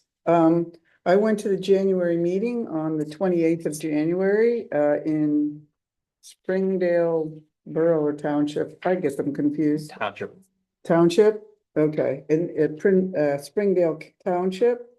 It was my first meeting since being appointed or volunteering for this job. And they went over several things. They had a new election of officers. Honestly, don't know the people who were there, but I do know Tony Taliani, and he's been the president there for a long, long time. He's stepping down, but he's still the vice president, so he's still going to be involved. So they talked about that. They talked about some of the CDBG grants that I guess they're involved in getting. Not much specific about that. I would say the main thing that they discussed besides their re-elections was the issue with the salt. And there's many, if not all municipalities who are having this issue with not having enough salt. And some municipalities are having even a worse time where they try to go and buy it like from PennDOT, and PennDOT won't even sell it to them. Something like that. So they express their frustration in not being able to have salt. Everybody is trying to get salt. So it's not just us, it's every municipality in this area. Certainly, I would say in the county. And they're having to spend extra money rather than the agreed upon less money to be able to buy the salt. So, and let's see, meeting minutes, county clerk. Yeah, there really wasn't anything major other than those two things. That's it. Very good. Thank you for attending. Oh, and I won't be here for the next COG meeting, so Yes. to go in my Have it on the place. calendar. Okay, thank you. Thank you. Section 9 is old business, of which there is none. Section 10, ordinary items. Council has been provided with the bills from January of 2026. At this time, I will entertain a motion to accept the bills. I'll make the motion to accept the bills list from last month. I'll second. I have a motion from Counselor Carpenter, a second from Counselor Sperling. Are there any comments or questions? All in favor? Aye. Are there any opposed? Motion carries. Item B, council has been provided with draft of minutes from the January 5th reorganization meeting and the January 13th council business meeting. At this time, I will entertain a motion to approve these minutes. I'll make the motion. I have a motion by Counselor Provenza. Do I have a second? I'll second. Second by Counselor Sperling. Are there any comments or questions? All in favor? Aye. Are there any opposed? Motion carries. Moving on to section 11, new business and action items. A. The borough was proactive in declaring an emergency on January 24th, 2026 in order to make available resources and actions by staff and council in the event they were needed. Council must retroactively consider adoption of this declaration. This time I will entertain a motion to do so. I move to approve the emergency declaration retroactively to January 24th of 2026. Motion by Counselor Carpenter. Do I have a second? I will second that motion. Second by Counselor Gamelis. Are there any comments or questions? So is that declaration still in effect? No. Right. But we never publicly approved it. All in favor? Aye. Any opposed? Motion carries. Item B, parking fee ordinance. The Borough Solicitor, in consultation with Police Chief Dessel, has updated the parking ordinance with revised fees. The ordinance must be advertised and considered at the March meeting. I will entertain a motion followed by discussion on the motion to proceed. Oh, the motion. I move to approve the revised parking ordinance For advertisement. for, yeah, I move to advertise the revised parking ordinance that includes revised fees for parking violations. I have a motion by Counselor Carpenter. Is there a second? I'll second. Second by Counselor Sperling. Are there any comments or questions? To include the mechanical device ordinance as well, that we're updating, the chief and I, for update the fees on that as well. I'll get that to everybody within the next couple of days, but while we're advertising one, we need to advertise them both to save the cost. So we would be adding that provision and then advertising the somewhat revised. I'll advertise them both once council Right. gives me the approval on the language. So we would have to vote to approve the actual ordinance on March's business meeting, I'm guessing, to give enough At time. the same time as the parking ordinance, yeah. I'm just asking to run them together. Sure. All right, we have a motion on the floor to approve the revised parking ordinance along with the revised mechanical device ordinance that includes these revised fees. Are there any comments or questions? Can we extend the payment to 10 days from 5? We'll put that in there. Okay. Did you want 15? 10? As long as we're changing it, right? Yes. All right, everyone good with that? All those in favor? Aye. Are there any opposed? Motion carries. Thank you. Item C. The region has been faced with issues facing the nation. Tonight, we have presented a draft resolution that we considered, as well as public comment and discussion among council members. I will entertain a motion to table the Verona Borough Inclusion Resolution recognizing fair and equitable treatment for all Verona residents. I'll make a motion to table the resolution for resident inclusion. A motion by Counselor Carpenter to table. Do I have a second? I will second. Second by Counselor Gamelis. Are there any comments or questions? Thank you. Are there all those in favor? Aye. Are there any opposed? Motion is tabled. Item D. The council has received the resignation of Mr. Mark Springer ahead of our most recent winter emergency declaration.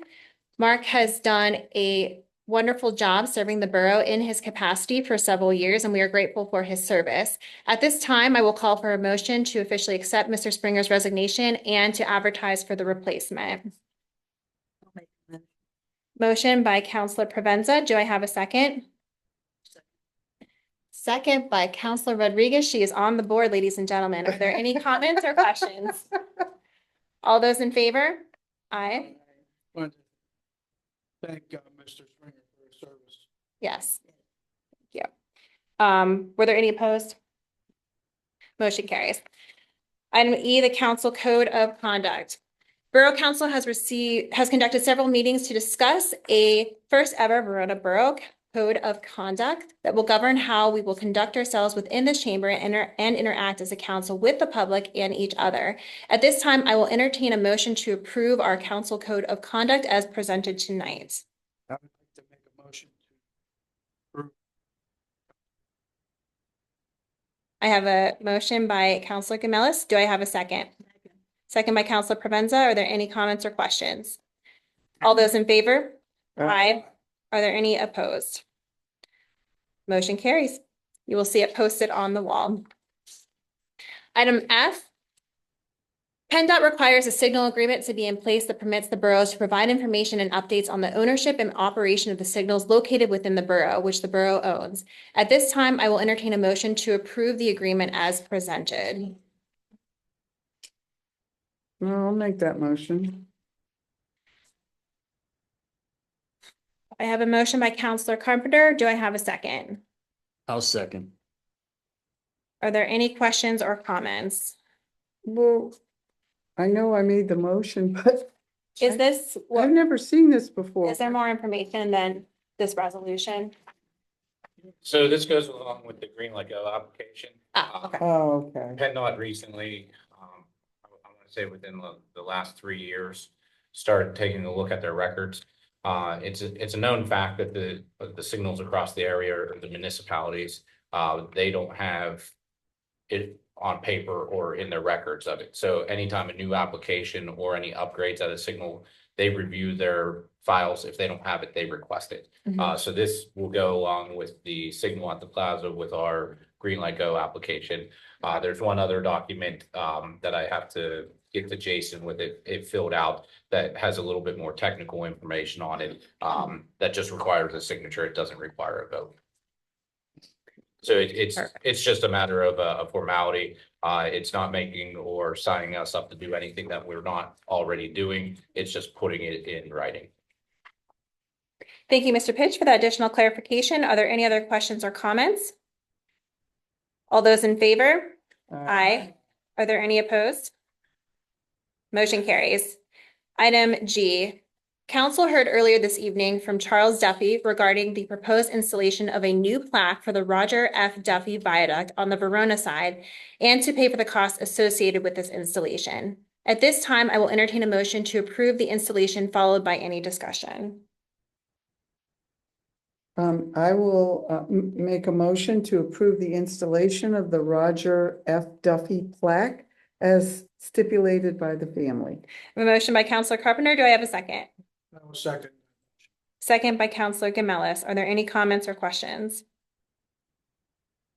I would just like to add, as I stated previously, of course, this will be in accordance with PennDOT rules and regulations. All those in favor? Aye. Are there any opposed? Motion carries.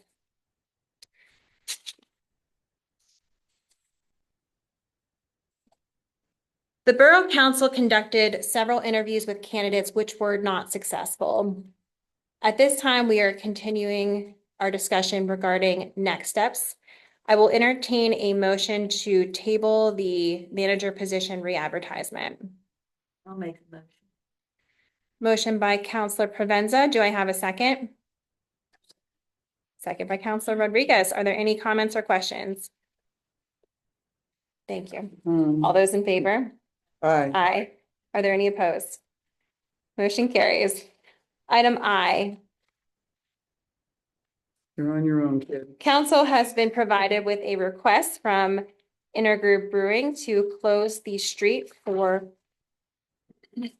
on June the 6th from 3 to 10 p.m. At this time, I will entertain a motion for this requested street closure. I'll make the motion, but I'm gonna add to it, and Jen, help me with this, of exactly where we're closing the road. It's not the whole road, right? Motion by Counselor Carpenter. Do I have a second? Second by Counselor Sperling. Let's get clarification.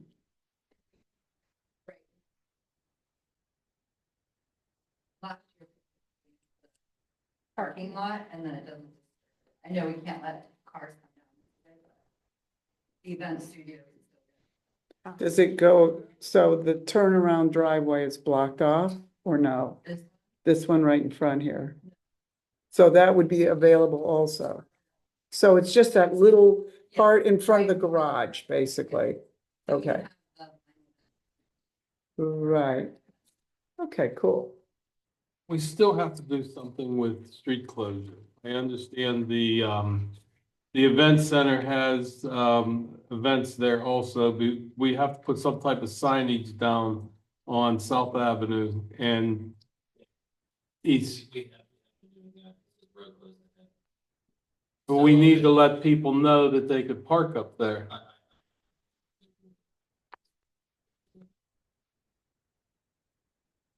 All right. And then for our events, we usually put a sign. What was the time for that? 3 to 10. Thank you. Any other questions or comments? All in favor? Aye. Are there any opposed? Motion carries. Section 12, announcements. Ms. Provenza. Thank you, Madam President. Newsletter. The newsletter is at the printers now as we speak, and it should be in your mailboxes soon. We're currently working on our summer editions, which sounds kind of hard to believe because it's still kind of cold out there. And that will cover June, July, and August. For the ads and the articles, they will be due on Friday, May the 1st. It sounds far down the road, but it comes quickly. So the sooner you get them to us, the sooner we can get them to the printer. For articles, Dawn Wharf can be reached at 412-828-3607. And for also email, he can be reached at veronanewsroom@gmail.com.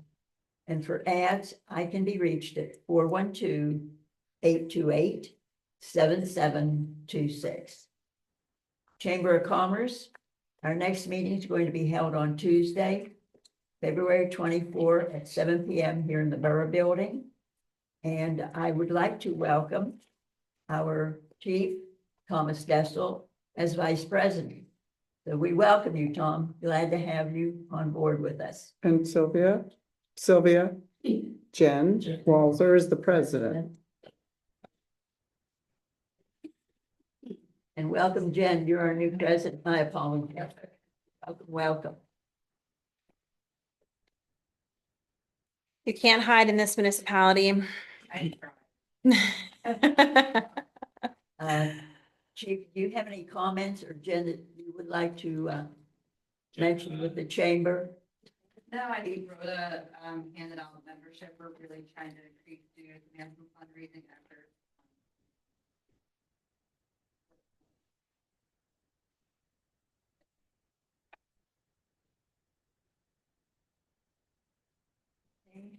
Twin Borough Ministries, the next community dinner is going to be held on Wednesday, February 25 at the Verona Methodist Church from 4:30 to 6:30. And it will be hosted by Longwood of Oakmont. Historical Society, the next meeting is going to be held on Thursday, February the 19th, here in the Borough Building. And it will be a movie entitled Bedford Springs, Opening History's Door. And it's a WQED production, and it will be narrated by Rick Seaback. And all are welcome always. And these are great movies or great speakers, whatever we have. So do come if you can. And another thing here. I would also like to welcome Officer Anthony Greco to our force. We welcome you.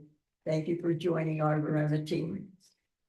And lastly, but certainly not leastly, I would like to extend many thanks to our Public Works Department. They have worked tirelessly, night and day. I would hear them during the night. They'd be out there sawing and scraping. They've done an outstanding job, and I greatly appreciate them, as I'm sure you all do, and I thank them very, very much. If you have any comments or questions, I'll be glad to take them. And if not, I thank you. That concludes my reports. Thank you. Thank you, Councilor Provenza. You are welcome. This brings us back full circle to section 13, comments from the public. At this time, again, council will hear comments on public related matters. Please approach the podium or raise your virtual hand, state your name and address, and try and limit your comments to 3 minutes or less. Comments should focus on borough business, policies, or actions. Council encourages thoughtful feedback on decisions and performance while maintaining respectful and constructive dialogue. Are there any other comments from the public?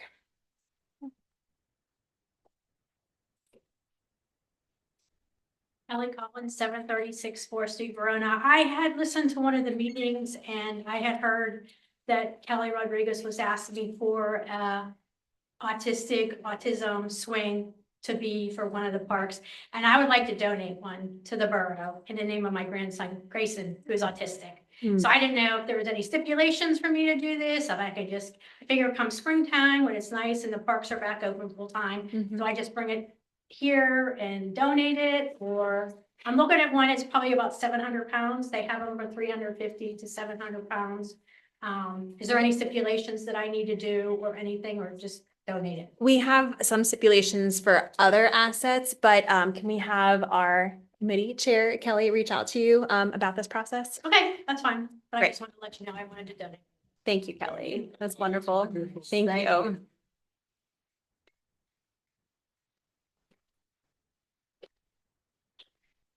Other comments from the public? Hi, Sandy. Just 3 things, and it's mostly things that I need clarification on from the past business meetings of January 2026 and December 2025. The first thing I wanted to say is kudos to Mayor Recupero for bringing the Allegheny County Mayor's meeting to Verona with a luncheon provided. I think you said there were 17 From other communities From throughout other Allegheny communities. County. And they like Delso's pizza. I understand that. Okay, And I bought them. $65, 3 big pizzas with coffee. On that, I showed up. I thought that was a great way to promote Verona and Verona Business District. I was unaware that you had paid for it, and I was thinking if it was provided by the taxpayer money. Personally, I appreciate the money staying in the borough with our taxes. In addition to that, the accolades given to Delasellas, and I'm not disagreeing with you, but I think at a Verona meeting, accolades need to go to our chamber, who has, there's many fine food representations here that could have been used. But that's just my opinion, okay? And I just wanted to elaborate on that. Sure. The other thing I wanted to talk about was I watched online the super committee meeting in January. And there was a segment about the Zoom meetings and should we Zoom and should we not Zoom and back and forth, okay? And I was just wondering where the, if we have a policy on the Zoom meetings. And I would just like to share with you something, I did a Google on it. It says here, okay. It's searching, sorry about that. It says, council members are generally expected to attend meetings, but virtual attendance is often permitted depending on local rules. State laws such as Pennsylvania Sunshine Act and specific circumstances. I was wondering, I know the Zoom meetings got started in 2020 2020 with the pandemic and everything. And at that time, you know, I watched them, little rectangular boxes with everybody's faces on them. Was a policy established at that time? And if there wasn't a policy, can a policy be considered now?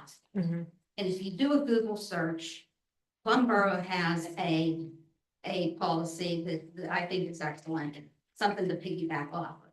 And I think I looked on our website and didn't see it.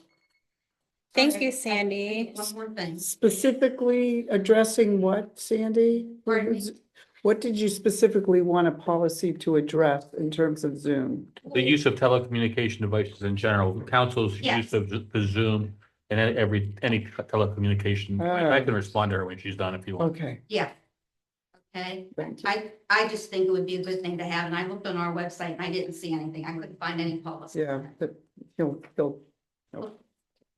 Yeah, I'm not aware of one. it's in the code. She's one. Plum Borough has. Yeah. You are at time as long as you can make it brief. Okay. Yeah. The other thing was December 2025, when residents were surprised by a millage increase, okay? Because for several meetings, we kept hearing from the finance committee and basically all of council, because you're in charge of it, and nothing to report at this time, nothing to report at this time. And then come December, we get a tax increase. So at that time, I had suggested that maybe instead of waiting till December, council could put out into the newsletter a summary statement quarterly about where our funds are and how we're doing. And my parish offered one just like that. And I have copies here if anybody wants one. Sure. Example. That would be great. Okay, one guy does this. I'm thinking if one guy can do this with about 4,000 parishioners, certainly 8 elected officials can do something for half that total. Yeah. Okay, Thank you. thank you. Are you gonna talk Should I need after to- the meeting or no? I think it's good information for everybody. It's okay. So, Rhoda, before you Page 14. Yeah. You want one? Before you get started, Rhoda, if I could just respond to Mr. Trubicki Bell on the issue of the Zoom meetings. Sandy, the borough code actually addresses that. During the pandemic, there was temporary legislation that was passed that allowed virtually mandated all gatherings to be elsewhere, so that we weren't sitting in here breeding those dangerous germs that were going around at the time. And we all had to be virtual. But the borough, and that went away when the pandemic ended. So that legislation no longer exists. But there is legislation within the borough code that sets forth when the use, they call them telecommunication devices, telephone, Zoom meetings, whatever. The rules are the same. And I imagine that Plum Borough simply took the rules out of the borough code and pasted them on their website. And what the borough code says is that telecommunication devices are permissible so long as the people here can hear the people there, and the people there can hear the people here, and that they can hear the motions that are being presented, and they can participate in the discussion, and everybody can hear their responses to the motions. And there are about 4 or 5 different reasons or availability when you're allowed to utilize telecommunication devices instead of being physically present. And I don't remember what they all are, but one's being away on business, one's being tending to a sick family member, and a couple more.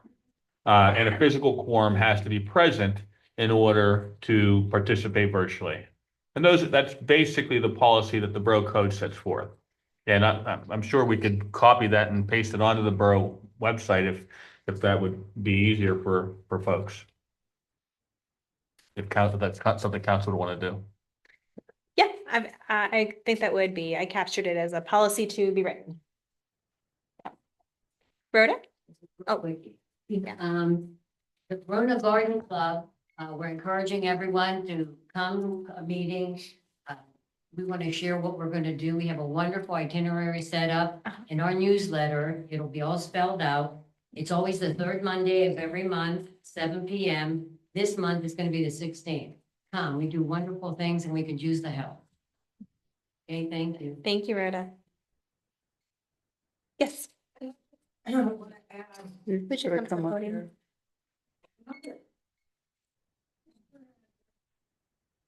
talking about posting, you know, on the website, on our website. It would really kind of be a good idea if you could post, at least for a little while, your code of conduct that you announced tonight, because it involves how you're treating us too. And that may help some people to encourage them to come and speak publicly rather than speaking to their own bunch of captains. Who then have to speak publicly. But, you know, people treat us civilly, then okay, maybe we'll go there and say something. And by the same respect, we have to treat you all, right, civilly as well. Okay, that's it. Thank you, Obi. Other questions, comments? Mr. Daly, what's on Zoom? What's that? Nobody raising their hand on Zoom? Okay. Are we Like sure? to, we know John, he's been here before, but these other two young ladies, you here for Riverview Civic? Is that what it is? So, what grade you're in?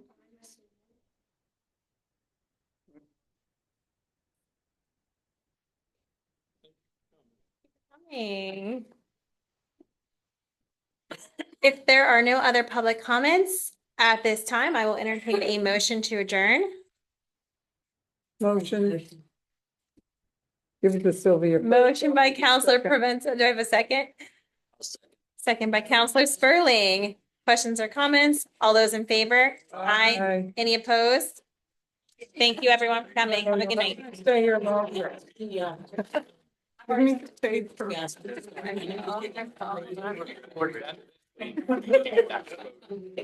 They're gonna be at the bottom of